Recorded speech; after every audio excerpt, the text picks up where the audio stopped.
মানুষকে ঠকিয়ে কখনো কি উপলক্ষে ফলারের আয়োজন করা তো আমি এই কাজটি করে মৃত্যু অনিশ্চিত, যখন তখন যে কোনো পরিস্থিতিতে সেটি চলে আসতে পারে। তবে আমরা সবাই ভালো মৃত্যু কামনা করলেও সবাই কিন্তু ভালো মৃত্যু পাওয়ার মতন সৌভাগ্য পায় না। শুধুমাত্র সেই পায় যে দুনিয়ার বুকে আল্লাহ তাআলাকে রাজি খুশি করাতে পেরেছেন। পৃথিবীতে কেউ চিরস্থায়ী নয়, সবার থেকে পৃথিবীর মায়া ছেড়ে চলে যেতে হবে। কিন্তু একটি জিনিস ভেবেই ভালো লাগছিল, রমজান মাসে আল্লাহ তাআলা আমাদের যত প্রিয়জন বা পৃথিবীর সকল মৃত ব্যক্তিকে 1 মাস কবরের আযাব থেকে বিরত রাখবে। এদিকে রমজান মাসেই যেন হারিয়েছে আমরা আমাদের কাছের মানুষকে। রমজান মাসে পবিত্র মাসেই যেন ফুয়াপাকে হারালাম আমরা। ঘরের মানুষ হারানোর বেদনাটাই যেন অনেক কষ্টকর হয়ে দাঁড়ায়। যার ঘরের মানুষ হারিয়ে যায় সেই বুঝে কষ্টের পরিমাণটা কত বেশি। আর এমন পরিস্থিতিতে একটি পরিবারে কেমন অবস্থা হতে পারে তা আমরা সবাই জানি। ঘুম, খাওয়া দাওয়া থেকে শুরু করে সবকিছুই যেন তাদের জন্য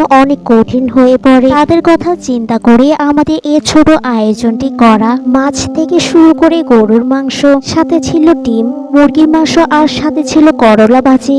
এসব কিছুর আয়োজন আমার আম্মু আর ছোট আম্মু মিলেই করেছে। আর আমরাও যেন সাথে সাথে সাহায্য করতে লাগলাম। কেন জানি মনেও হচ্ছিল না ফুয়াপ্পা মারা যাওয়ার কারণে আর পরিবারের জন্য এসব কিছু পাঠানো হচ্ছে। কিছু মৃত্যু আমরা সহজে মেনে নিতে পারি না। যদি দেখেন আপনার সাথে কোনো ব্যক্তির কিছুদিন আগেই দেখা হয়েছে আর কিছুদিন পরে যদি শুনেন আপনি সেই ব্যক্তিটি আর নেই, তখন ভেতরটি মোচড় মেরে উঠলেও আমরা কিন্তু সহজে মেনে নিতে পারি না সেই ব্যক্তিটি আর নেই। এখানে আমি একটি গুরুত্বপূর্ণ কাজ করছিলাম আমাদের হাড়ি পাতিল যাতে আমরা চিনতে পারি মতন, যার কারণে আমি নাম লিখে দিচ্ছিলাম রং দিয়ে। মূলত আমি এই কাজটি করে থাকি যাতে কোনোভাবে এই জিনিসটি মুছে না যায় মতন। সব রান্নায় ঠিকঠাক দেওয়া হয়েছে নাকি তা দেখছিলাম, কারণ এখন সব গুছিয়ে নিতে হবে।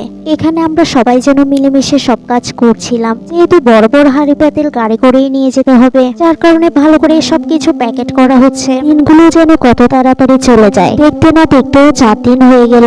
আর এই 4 দিনে ফাতিয়া উপলক্ষে ফলারের আয়োজন করা হয়। আর এই ফলারের জন্য অনেক ধরনের ফলের প্রয়োজন পড়ে যায়। এখানে আমার আপু সব ধরনের ফল আনার চেষ্টা করেছিল।